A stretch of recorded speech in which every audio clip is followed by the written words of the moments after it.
adakah kaedah yang diguna pakai oleh Ujang Bustami ini, adakah ia berdasarkan Quran dan Sunnah, manhaj ahli Sunnah wal Jamaah? Saya rasa tidak. Ini lebih kepada mempromosikan amalan kebatinan. Seperti mana di Malaysia ni ada beberapa grup, beberapa kumpulan yang juga mempromosikan ilmu kebatinan begini.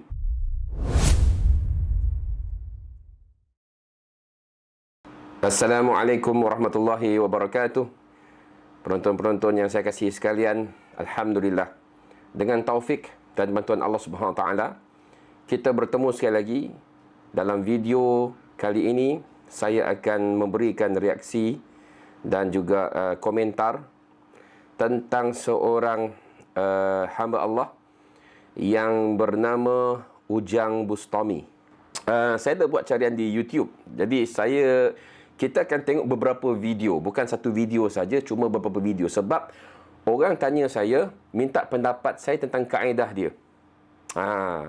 Orang kata dia ni selalu lawan dukun. Selalu pergi pada dukun face to face dan berlawan dengan dukun. Jadi, orang minta saya bagi pandangan lah. Baik. Saya akan buka beberapa video dan kita tak akan tengok semua lah. Maksud saya, kita cuma pilih scene-scene yang tertentu, adegan-adegan yang tertentu, dan saya cuba bagilah apa pendapat saya yang fakir ini. Okey? So, dah bersedia? Okey? So, kita mulakan dengan Bismillahirrahmanirrahim. Hormati sahabat-sahabat subscriber. Kita terus rada serius ke? Rada serius. Slide ataupun kita terus skip kepada belum bareng ngecaprak kita cari adegan dia bersama dengan dukun tersebut. Mulai caranya neng kutha Cirebon ki enek wong sekti. Mondor kuno. Mboten. Nah, iki aku jajal. Mboten. Jajal ilmu atau kesaktenanku neng wong sing tak konrene iki. Terhitung meter keting. Ini hitung. Okey. Tadi dia sembang-sembang dengan dukun tu. Lepas tu dia keluar, saya tengok dia ada bawa macam mushaf Al-Quran. Biji tasbih dekat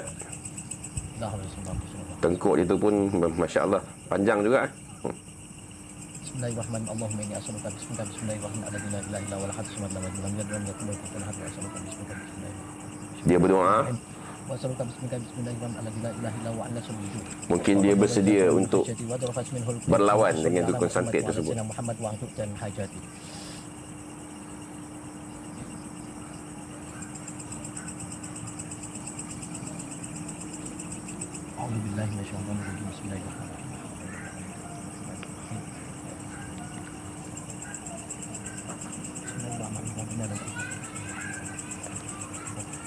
Dia baca Quran. Okey. So saya anggap dia mungkin membuat persediaan untuk bertempur dengan dukun.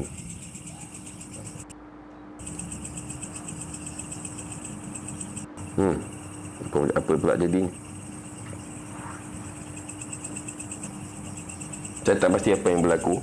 Kenapa dia buat macam tu, Allahu a'lam.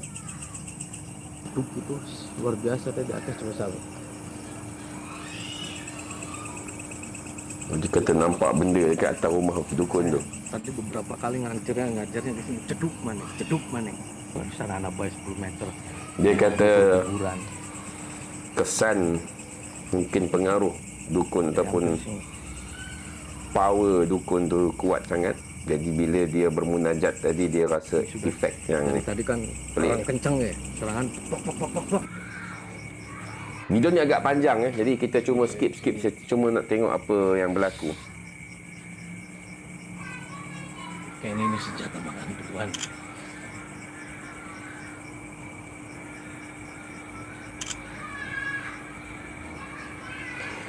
Okey.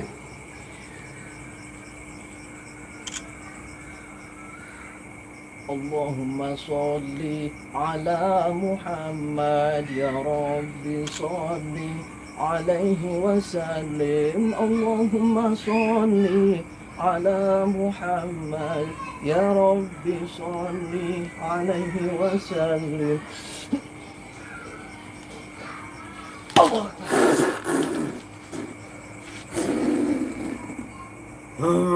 Wah.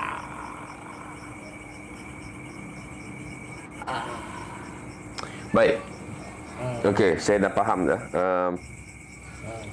Auzubillah. Kemungkinan besar Ujang Bustami ni dia pengamal ilmu kebatinan. Berdasarkan gerak-geri dia, saya yakin apa yang dia baca tu ialah Allahu alam, mungkin dia baca ayat Quran, mungkin dia baca zikir ataupun doa. Dan tadi dia baca selawat ya. Dan selawat ni pada tempat saya lah. Saya belum jumpa lagi mana-mana dalil ya. Yang mana para ulama ataupun bahkan Rasulullah SAW, sahabat, tabi'in menggunakan selawat untuk menghalau syaitan ataupun untuk perubatan terhadap orang yang dirasuk syaitan ya. Basically dukun-dukun ni memang mereka berdamping dengan syaitan. Memang mereka ada khadam ya, dah namanya dukun mesti ada khadam jin. Dan mereka ni biasanya akan menurun ataupun mereka memanggil entiti ataupun makhluk-makhluk gaib ini untuk berdamping dengan mereka. Jadi bila Ujang Bustami ni dia buat gerakan-gerakan macam tu tadi, saya tengok ni dia similar dengan orang-orang yang percaya dan mengamalkan ilmu kebatinan. Dan pengalaman saya selama 1 dekad dalam perubatan Islam ni, tidak perlu pun belajar ilmu kebatinan untuk menghalau syaitan ataupun untuk mengeluarkan jin daripada tubuh orang yang sama ada dirasuk ke, ya, histeria ke, kena sihir ke. Tak perlu ilmu kebatinan pun. Cukup dengan Quran dan Sunnah. Apa yang saya amalkan ialah Quran dan Sunnah. Quran dan Sunnah. Quran Sunnah. Quran Sunnah. Itu je. Ya, insya-Allah sebab Quran dan Sunnah ni asmah, perlindungan, zimmah. Allah Ta'ala lindungi kita daripada segala kejahatan makhluk dengan Quran dan Sunnah. Okey. Okey, kita cuba tengok video lain pula. Kalau ada yang relevan ataupun kita boleh tengok sama-sama. Saya salam dulu Pak. Assalamualaikum. Memang betul-betul rupa dukun lah. Saya perkenalkan, nama saya Dengan Ujang destaranya, Bustami. dengan bajunya. Saya Ujang Bustami dari Cirebon. Okey. Jauh-jauh mendatangi Bapak. Yang pertama, satu untuk silaturahmi. Dia masuk bilik gelap je. Mungkin di sinilah bilik. Tanggung. Okey, pasal gelap. Tanggung sama Benavis. Saya nak komen sikit. Saya nak share story saya ataupun pengalaman saya dengan dukun ni. Sekitar masa tu saya masih remaja lagi zaman sekolah menengah. Saya pernah ikut satu ritual yang dibuat oleh seorang dukun Indonesia juga. Apa yang sinonim ataupun yang sering berlaku dalam ilmu perdukunan ni ialah mereka akan melakukan ritual dalam bilik gelap. Itu yang pasti. Saya pernah hadir satu upacara yang melibatkan dukun dan semua keluarga saya masa tu duduk dalam satu bilik gelap. Bilik dekat rumah lah. Lepas tu bilik tu dipadam lampu semua dan dukun tu duduk dalam tu dengan segala macam kuih-kuih, makanan-makanan yang saya tahu sekarang rupanya makanan tu untuk jin je lah, untuk khadam dia. La haula wala quwwata illa billah. Semoga Allah Ta'ala maafkan saya dan juga keluarga saya. Dia mesti ada bilik yang macam ni. Maksudnya tempat-tempat yang gelap-gelap. Sebab kegelapan kan. Macam kita sebut tadi, Allah sebut min syarri ghasiqin idza waqab. Tu dukun tu dah mula menurun dah. Mula menurun. Orang dia pun dah mula menurun dah.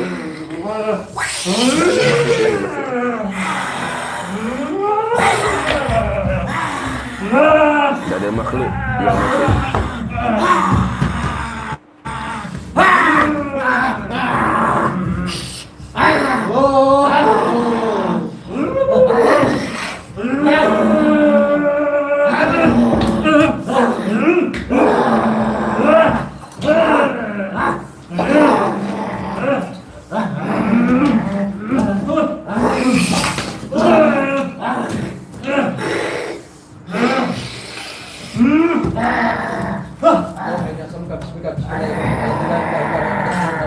Ini baca apa tu?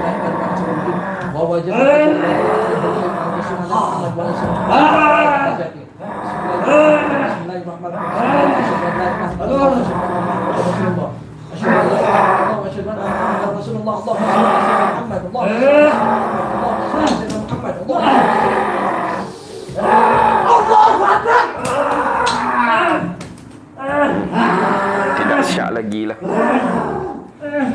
Tidak syak lagi. Dia adalah pengamal ilmu kebatinan. Baik. Ilmu kebatinan ni is another story. Dia another story, cerita lain yang kita perlu kupas berasingan. Allahu'alam, bagi saya lah, pendapat saya, pengalaman saya, memang kalau diikutkan reaksi dukun tadi dengan anak buah dia tadi, lebih kurang begitulah situasi orang kena rasuk jin. Jadi bagi saya lah, kalau orang kata, bukan saya kata, kalau orang kata yang ini adalah lakonan, saya kata mereka memang pelakon yang bagus lah. Pelakon yang memang bagus. Sebab mengikut pengalaman saya, dealing ataupun berurusan dengan mangsa-mangsa kerasukan ni, begitulah lebih kurang dia punya reaction, behavior, tingkah laku orang yang kena rasuk. Cuma adakah kaedah yang diguna pakai oleh Ujang Bustami ni, adakah ia berdasarkan Quran dan sunnah, manhaj ahli sunnah wal jamaah? Saya rasa tidak. Ini lebih kepada mempromosikan amalan kebatinan. Seperti mana di Malaysia ni ada beberapa grup, beberapa kumpulan yang juga mempromosikan ilmu kebatinan begini. Mereka kata ilmu hikmah. Ada juga nama lain baginya ilmu hikmah, mereka kata.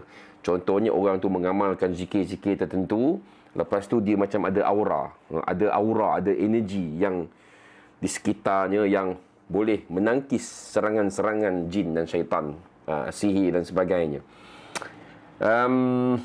Tak apalah, yang itu kita akan buat video yang lain akan datang, insya-Allah. Okey, what happen next?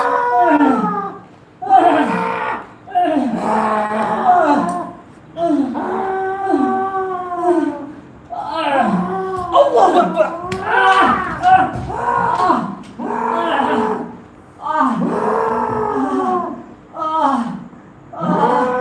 Okey, mungkin anda bertanya, soalan mungkin akan timbul, adakah perlu kita buat gesture ataupun gerak badan begitu? Contohnya kosak bumi, tekan tanah ataupun menekan tangan di atas tanah ataupun lantai, membuat tangan-tangan begini-gini. Perlu tak dalam perubatan Islam? Pengalaman saya dan pendapat saya lah, tak perlu. Tak perlu. Saya biasa merawat pesakit-pesakit kerasukan dan saya tak buat benda-benda macam ni. Alhamdulillah, elok je. Alhamdulillah, jin boleh keluar. Alhamdulillah, pesakit boleh sembuh. Tidak perlu kepada aksi-aksi bersilat, berpencak begitu. Tak perlu. Seperti saya kata tadi, dia ni pengamal ilmu kebatinan. Berdasarkan perbuatannya lah, berdasarkan behavior dia. Dan ini adalah satu bentuk ilmu kebatinan yang bagi saya ia adalah side daripada Quran dan Sunnah. Ia adalah sesuatu yang di samping. Kalau nak kata pun ilmu kerohanian, kerohanian Islam pun tidak ada sampai macam ni. Tak sampai macam ni pun. Sebagai contoh, Nabi SAW pernah merawat seorang sahabat, Osman bin Abil As. Nama sahabat tu Osman bin Abil As. Dia sering diganggu dalam solat. Ada gangguan jin lah. Jin yang mengganggunya dalam solat sampai dia lupa apa dia baca dalam solat. Lepas tu Nabi SAW tepuk dada dia. Tepuk. 1, 2, 3. Tepuk 3 kali. Pop, pop, pop. Dan kemudian Nabi kata, ikhsa' ataupun ukhruj aduwallah. Keluarlah musuh Allah. Dan keluarlah jin tu dan dia sembuh. Begitu saja. Tepuk dada. Maksudnya Nabi SAW tepuk dada dia. Very simple. Memang ada tepukan, memang ada tepuk, sapu, itu memang ada dalam rawatan Islam. Tetapi tidak perlu sampai berpencak. Maksud saya tak perlu nak macam berpencak silat kan. Tak perlu. Okey, itu komen saya lah. Okey. Ada satu video ni, judul dia Membongkar Kesaktian. Membongkar Kesaktian Ujang Bustami bersama Ustaz Nuril Jawa Timur. Baik, di Indonesia ni banyak sebenarnya ustaz-ustaz yang percaya dengan benda-benda kebatinan begini tau. Especially daripada grup ataupun kumpulan Nahdlatul Ulama, NU. Penyokong-penyokong Nahdlatul Ulama, NU.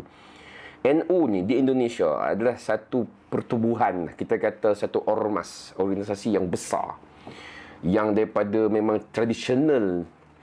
Orang kata warisan Wali Songo dulu, katanya lah, kononnya. Dan dan mereka ni sering kali berbalah ataupun tidak sependapat dengan grup Muhammadiyah. Muhammadiyah ini pula di Indonesia ialah daripada pengasasnya Kiai Ahmad Dahlan, rahimahullah ta'ala, yang kita sebut dalam alam Melayu ni sebagai kaum muda. Jadi Nahdlatul Ulama ni kaum tua. Jadi biasa kaum tua ni memang banyak masih percaya dengan benda-benda macam ni. Kesaktian lah, kebatinan lah. Jadi don't be offensive lah. Maksud saya jangan jadi defensif. Benda ni fakta. Awak pun setuju apa saya cakap, betul tak? Bila orang tengok video saya, orang tak setuju. Orang duk condemn saya, orang marah saya. Tapi betul tak apa saya cakap? Apa saya cakap tu betul tak? Kan? Memang awak percaya dengan kesaktian kan? Awak percaya dengan dukun, awak percaya dengan tangkal, awak percaya dengan benda-benda ni. Kan? Jadi, bila kita cakap benda yang betul, siapa makan ceri rasa pedas lah. Kan? Jadi, kita tengok dulu apa video ni, membongkar kesaktian. Ini saya kata kesaktian. Manusia ni manusia lah tuan. Itu. Wali Allah ke, apa ke, manusia biasa. Dan saya dah pernah buat live video sebelum ni, saya explain siapa itu wali Allah. Wali Allah ada apa dia? Apa dia? Siapa mereka? Allazina amanu. Allazina amanu. Wahum yattaqun. Iaitu orang-orang yang beriman dan juga bertakwa. Orang beriman dan yang bertakwa, mereka itulah awliyaullah. Wali-wali Allah Subhanahu Wa Taala. Karamah ini bukan benda yang kita boleh belajar. Tahu? Bukan benda yang kita, zikir, baca Ya Latif 100,000 kali. Baca tahlil La ilaha illallah 200,000 kali. Amalkan setiap hari 3 bulan, 6 bulan, lepas tu awak akan dapat karamah. No, it's nothing. Bukan benda macam tu tau. Karamah ni pemberian Allah. Anytime, anyway yang Allah rasa dia nak bagi pada siapa, dia bagi. Dan bukan berlaku all the time. Bukan berlaku setiap masa. Jadi kita kena faham. Maksud saya, cara kita menyanjung seseorang itu, kita orang ni ada kesaktian, orang ni dia ada power, orang ni ada karamah, orang ni wali Allah. Jangan hulu, jangan melampau dalam kita memuji seseorang. Di sini saya, jadi Ujang Bustami ini niatnya memang untuk ingin menjadi penghancur santet atau melawan santet, seperti itu. Dia baca sholawat, sampai sudah punya energi sholawat di dalam dirinya, mendapatkan syafaat Rasulullah, mendapatkan rahasia-rahasia atau nur sholawat. Jelas. Mereka ni adalah pendukung Nur Muhammadiyah lah, Nur Muhammad. Ini kebatinan, saya kata ni kebatinan. Sufi. Saya cerita Sufi.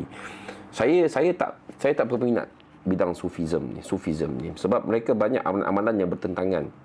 Yang kita kata, janganlah kata saya mengkafirkan mereka, tidak. Saya bukan kata mereka ni kafir apa, tidak. Saya cuma kata mereka ni ahlul kiblah. Mereka masih ahlul kiblah. Mereka ni orang-orang Islam. Tetapi kadang-kadang ada certain amalan dan kepercayaan itu yang bertentangan dengan Islam.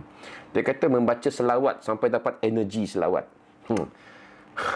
Baik, saya tidak nafikan memang ada hadis Allah SWT berselawat ke atas orang-orang yang berselawat pada Rasulullah SAW 10 kali.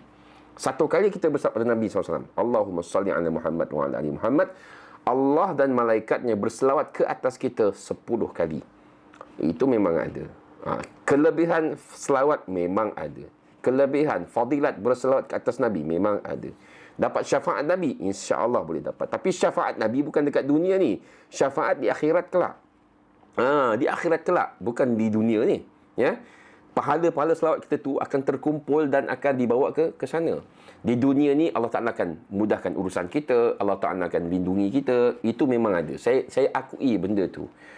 Cuma saya sebutkan tadi, untuk menggunakan selawat untuk dalam perubatan, termasuklah selawat syifa, sebenarnya tidak ada nas, tidak ada dalil.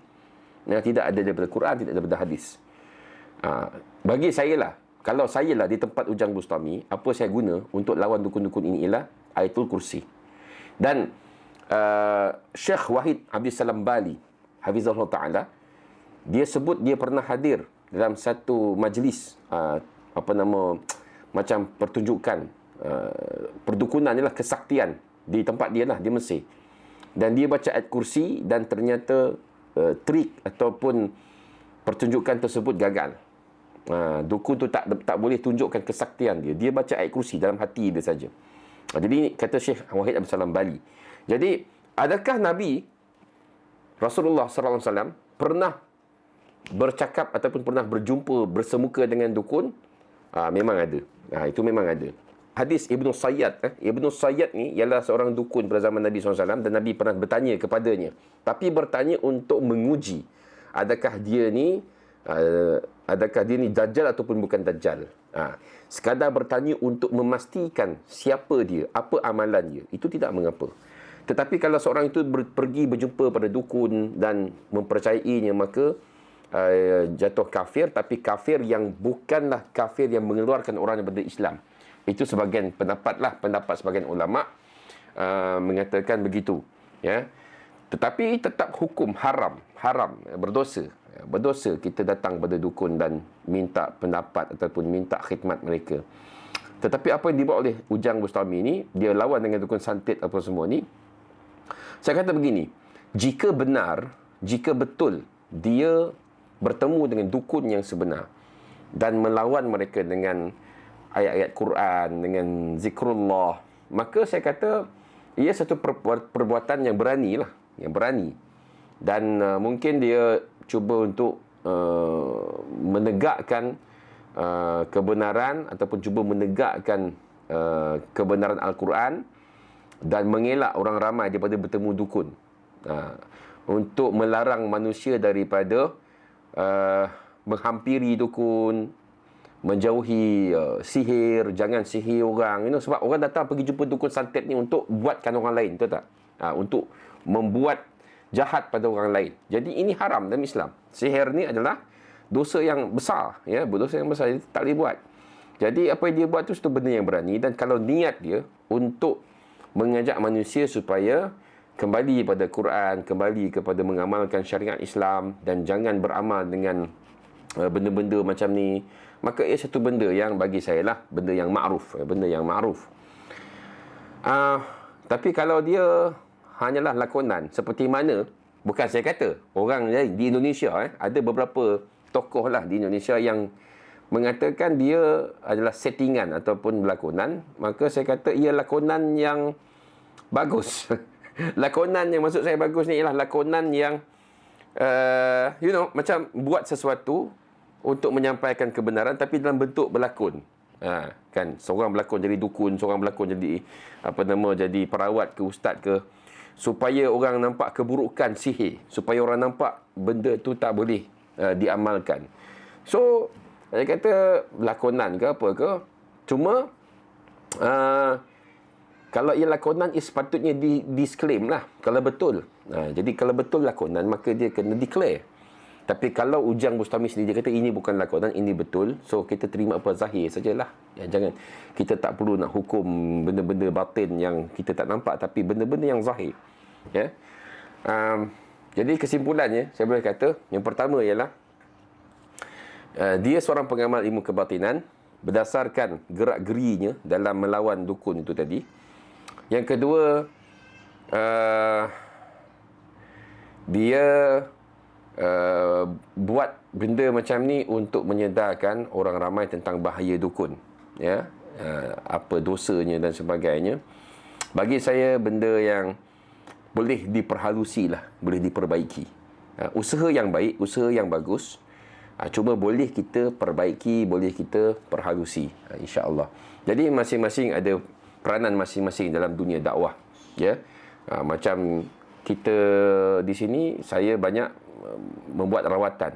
Orang yang kena rasuk, orang kena sihir, orang kena santau, kita tolong rawat dengan ruqyah syar'iyah. Ya, dengan Quran, dengan doa, dengan amalan-amalan yang sunnah. Lain orang lain caranya, tetapi bagi saya cara Ujang Bustami ini, benda ni belum pernah dibuat di Malaysia. Ada orang minta saya buat. Saya kata macam mana kan? Sebab di sana quite open, Indonesia quite open. Di sini kita nak claim orang tu dukun pun susah.